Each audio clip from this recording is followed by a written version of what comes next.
Alright, in this video we're going to look at fair value gaps and imbalance fills and how to understand and tape read them efficiently while you're trading. So there's a couple different points I want to go over before we look at the further examples. The first one that you see me use a lot while we're tape reading in the live examples or just even in other videos is when to predict speed and price delivery. This is going to be the main topic of today's video. And the easiest way you can predict speed and price delivery is when fair value gaps within a range, especially in a market maker model, are completely closed with buying and selling, typically on the left side of the chart.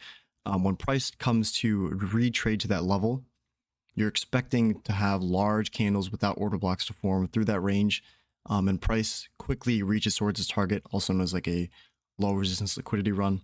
I'll show what this looks like in the charts, but before you actually look for speed in the charts, you do need to understand a couple other points. One would be that wicks are considered inefficient. Now, ICT always states that wicks are inefficient, but what does that actually mean? It means that when price comes to fill a fair value gap and it's only filled with wicks, most likely when price comes to return to that level, it's going to be a reclaimed fair value gap. So you want to see candle bodies form within that range, and a balance that was filled with a large wick needs to be returned to in order to be filled properly. So if that gap has numerous wicks, you can consider that efficiently filled. But if there's only a couple wicks through that range and there's a complete lack of candle bodies within the fair value gap, most times price will have a reaction and not speed when we return to that fair value gap again. Another one would be when we're in a proper market maker model. Now, I'll cover all of this within the examples quickly, but I just want to show them beforehand. When we're in a market maker model and we see that first low hanging fruit objective, so if we're in a sell program and price returns into an area of discount, we are going to retrace back into the current dealing range premium. Okay, so the most previous dealing range will return into premium in a sell model. I'll share this PDF later, so if you want to download this, it should be in the description. But you need to understand that price looks at the left side curve primarily, and then once that left side curve is efficiently delivered and returns into discount in a sell model, we are going to look at the right side of the curve after and return to premium to look for fair value gaps or inefficiencies in price before we trade back down into the sell side. Now, that's the same thing for a market maker buy model. When we return to premium, right, we're going to look at the current right side of the chart, trade back down into discount, filling gaps, things like that, and then we return to the buy side. I'll show more examples of this as well.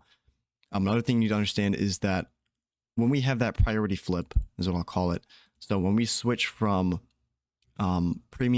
seeking premium or seeking discount PD arrays to a retracement stage of delivery, that is going to be a change in state of delivery. So when we're in a sell model, something like this, right, we're going to be looking at the up closing candle ranges to be respected in that down move. When we're in a retracement leg, you're going to be looking at a change in state of delivery. So all of the down closing candles in that range should hold until we reach our retracement target. And the last thing would be high probability order blocks are formed when we fill a fair value gap within the range and leave it. So when that order block range is retested, most times it's going to be a high probability trade setup, or it should create some sort of resistance or support, obviously in context with the current market maker model that we're in. So look at the first example here. Try and put all these things together slowly. So the first thing we're going to be looking at is speed, right? So how do we identify speed in the marketplace when there's these low resistance liquidity runs? So the first thing I'm looking at, obviously, is we have context and framework around this. So bisi liquidity swept out, we have time, all those things aligning. That's the first thing you need, right? Time and drawn liquidity. So if you don't understand that, this is not really going to be efficient or helpful towards you. But I'm looking here. So once we can identify that smart money reversal point, whatever it may be in a market maker buy model or sell model, we're going to be looking at everything to the left of it. Okay, so whatever our sell side draw is in this case, from this point to this point up here, where are the inefficiencies in price, right? So we have a gap in here, right? Gap in here, we have a gap in here, more gaps over here, and a gap down here that I'm seeing, okay? Now, all of these gaps, when we trade back to them, should create some sort of resistance or a speed bump in price until we reach into the sell side, unless those gaps are traded through efficiently. So if we look at, we'll look at this gap first. Okay, we'll work our way down. This gap in here does not have any clear buying or selling within that range. So when we return back into that range, if you look at this gap right in here, we have clear selling all the way through it. You will see clear buying all the way through. So we see clear buying all the way up basically to that premium end, and then we trade back lower. Now this is also within your macro time, but we're going to avoid that for now. That's why you see this kind of speed bump in price where it's trading, but it's also retracing at the same time. Now, if we look at this gap next, this gap in here has clear selling all the way down to the discount end, right? With candle bodies. This is what you're going to be looking for, candle bodies, okay? Clear selling all the way down to the discount end and clear buying all the way through it again. Okay, so this gap, if you extend it outwards, is completely efficiently delivered in my eyes. So when price comes to return past it, you should see speed all the way through that price point, right? So we have a speed bump in price in here where it kind of retraces.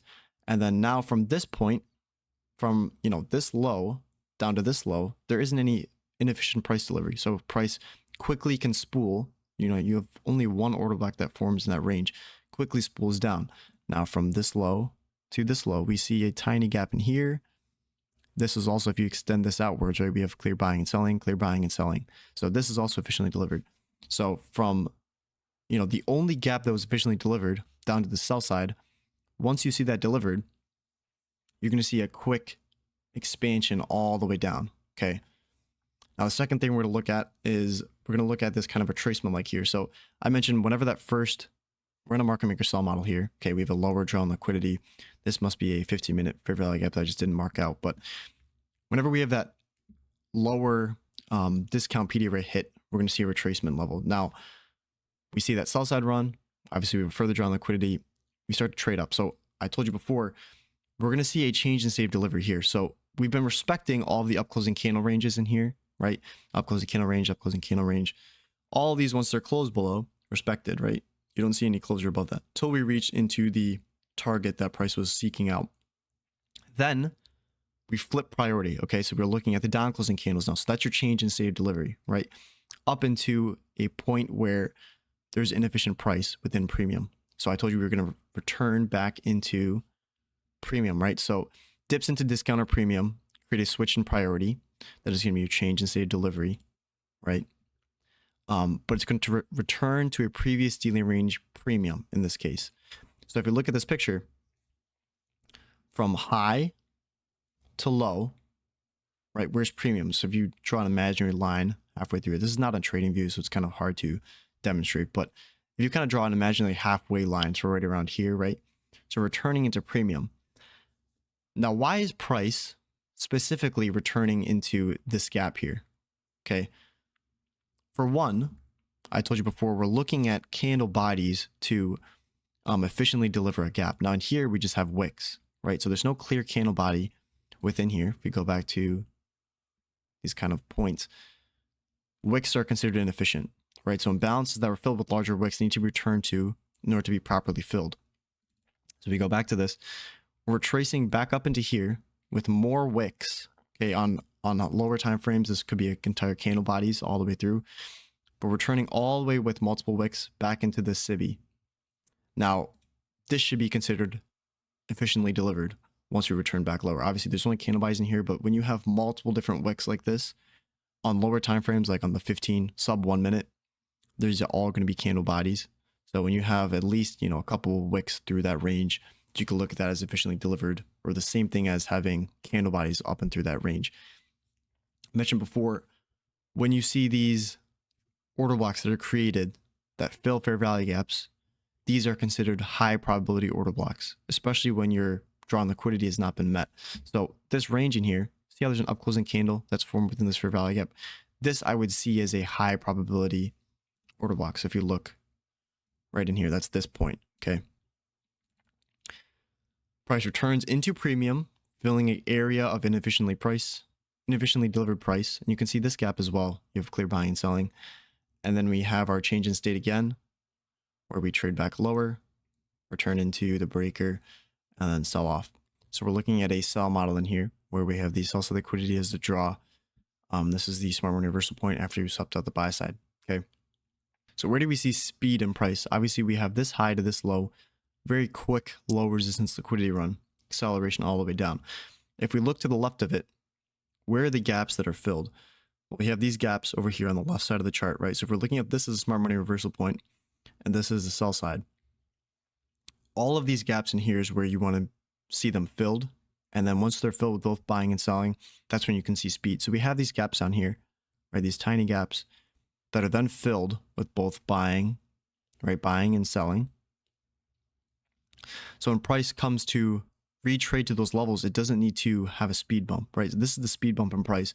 We trace back up into premium, and then we trade back lower because all of these gaps, right, from this left side of the chart are all now traded efficiently. So we can quickly see speed all the way down to the sell side where they're filling a gap down here, right? And then we trace back up. But that's what you want to be looking for.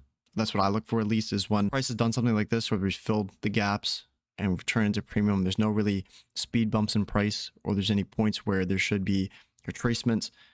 That's going to be your optimal entry point before that. And you're going to see that quick run into your target or the 20 points, whatever it may be.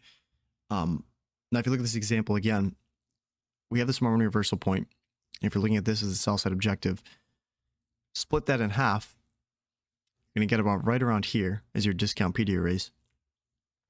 We're trading into a discount PD array, so you want to see a retracement back into a previous dealing range premium since we're in a sell model, and you're going to see a change in state of delivery. So if you look at this picture, right, all these down closing candles, once we close above it, are respected, traded back up. But if you take this high to low, retrace back into premium, there's a couple different things we're looking at. Obviously, we have fair value gaps in here. We also have this order block range that's within premium, but also filled at fair value gap. So this order block in here, I will look to be high probability. So we trade back into premium, back into the high probability order block, filling the gaps. Okay. Then from that point, at least for me, I would look at taking short because we're in time. We have a buy side liquidity sweep. We have all those things kind of lining up, and you can expect speed once we trade into that premium area down to the sell side because we already have efficiently delivered price. So this would be a very optimal short, and you can see delivers about 20-ish points there on ES, which is more than enough. So after we see that sell side liquidity met, we have a market maker buy model now, right? So from low resistance, we get high resistance. So all of these gaps that formed in the process of us running for the sell side liquidity quickly, when we trade back into those levels, we have to fill it with both buying and selling with each of these gaps, right? So we have buying and selling. It's going to be a lot of retracements within this range until we really can clear that range where it was inefficiently delivered. So buying, selling, working through all these gaps slowly, right? So if you just extend this gap out, buying and selling. So when you see ICT traders or ICT himself say that price is going to go from high resistance to low resistance, this is what I look for, right? We have a low resistance liquidity run that creates inefficiencies in price. Then you have high resistance, right? Where we're trading back into the range, back and forth, filling all the gaps that were formed. Then once that is completed, low resistance. And all those gaps that were formed, we see high resistance from there. This is the final example we'll look at. Just looking at the speed within this kind of market maker buy model here. So we dipped into a fair value gap. We're looking at this as the buy side liquidity. Now, where do we see price quickly spooling and where do we see it slow down? So if we look at all the gaps between this smart money reversal point and this high, we'll go, from lowest to highest. We have this gap in here. So when price returns into it, completely inefficiently filled, right? We don't see any buying or selling worked through this range. So when price comes to return to it, we see clear buying, clear selling through that range. Now this is efficiently delivered. So we look at the next gap, which is this sibi. Now you can see the candle bodies stop at around 50%. So this kind of range in here where the wicks are, because the wicks are inefficient, we see another retracement leg. So we trade back from that inefficiently delivered price, we efficiently deliver it, speed up into the inefficiently delivered price with the wicks. Get another retracement leg, filling another gap down here and tapping into the order block. Okay, so that could be an opportunity to go long if it aligns with time or your model. Now from this high that we just rebalanced into this high, we don't see any inefficiently delivered price that needs to be rebalanced, right? Pretty efficient price delivery with these wicks back and forth, multiple candle bodies, until really this gap up here. These kind of two gaps are aligned. So we see that tap of the order block and then quick speed all the way up into in the area that needs to be rebalanced. We see high resistance back and forth trading, both buying and selling. And now the picture cuts off, but we can assume that after we clear that high here, we do reach for the buy side once more. So that'll do it for today's video. Hopefully it made some sense and could clear up how to look at fair value gaps and how to read them efficiently. If you do want this PDF, it should be posted in the Discord. So link to that will be in the description. If you have any questions or concerns, you can leave them in the comments below and I'll try and get back to you as soon as I can. If you enjoyed this type of content and you want to leave a like, I would greatly appreciate it. Until I see you next time, good luck and good trading.